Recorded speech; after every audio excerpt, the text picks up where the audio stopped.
শৃঙ্খলা মেনে বিনয়ের সাথে নিরস্ত অবস্থায় আমরা যাবো, এটা মানতেই হবে। ধন্যবাদ ধন্যবাদ। দেখছি এত ঔদত্ত সরকারের হবে না, 3-4 জনকে পারমিশন দিয়ে নিয়ে যান, গাড়িগুলো নিয়ে যান। সামনে না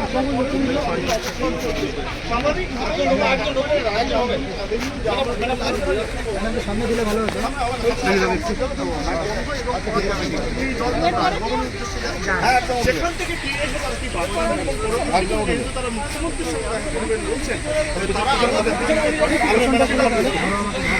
একজন আসুন, আরেকজন আসুন,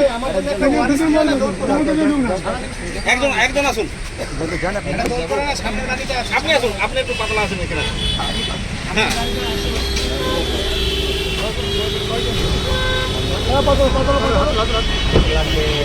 হ্যাঁ, গ্যাসটা ভালো করে লাগবে।